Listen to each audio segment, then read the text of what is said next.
در این گرمخانه که آن را گلپروران آزمایشگاه هم نام میبرند، امروز پرورش 600,000 گلهای موسمی به راه مانده شده است.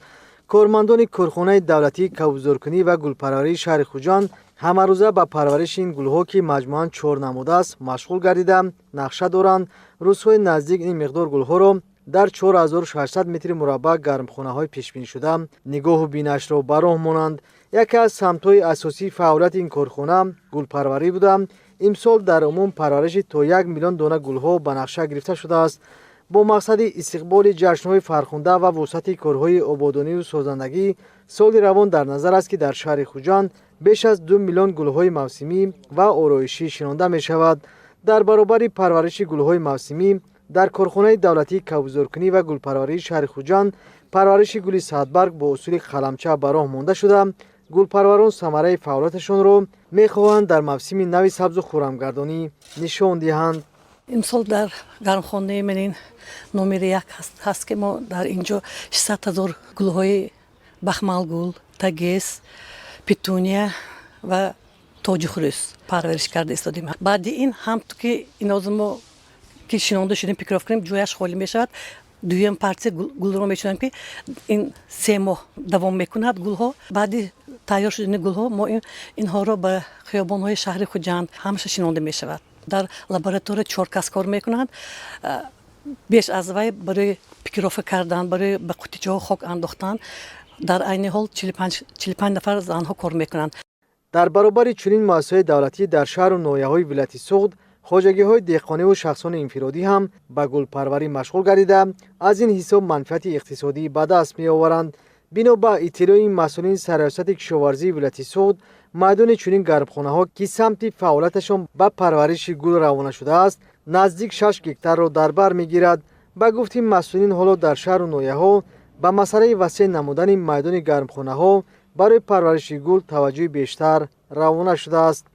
برابر پرورش سبزوات لیمو در گرمخانه اینچنین کشاورزان ولایت در پرورش گل‌های موسمی نیز توجه خاص ظاهر کردند که برای آباد و زیبا گردانی دیار عزیز ما در هر یک موسم سال امروز گلپروری فعالیت دارد.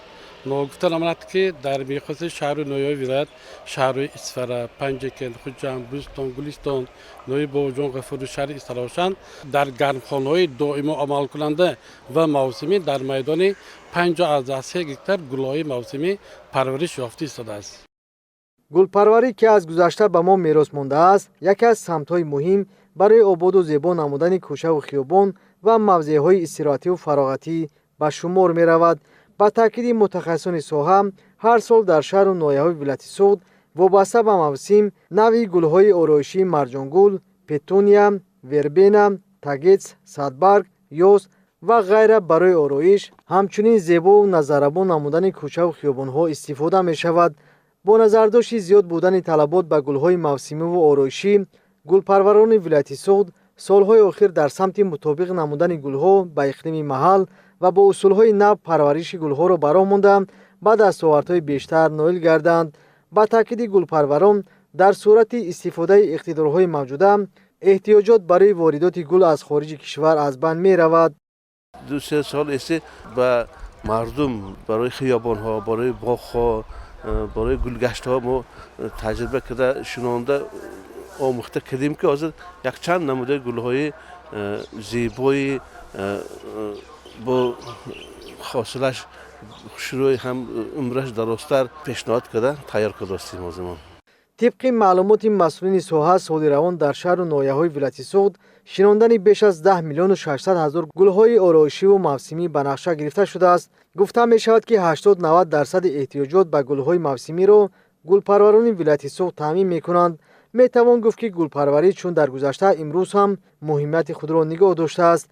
فعالیت با ثمر گلپروران امکان می‌دهد که نقشه‌های سبز و خرمگردانی در عمل تطبیق و مسئول زحمت گلپروران کوچه و خیابان‌ها را آرا دهد. قابل ذکر است که طلبات به گل‌های آرایشی و موسمی سال از سال بیشتر می‌شود.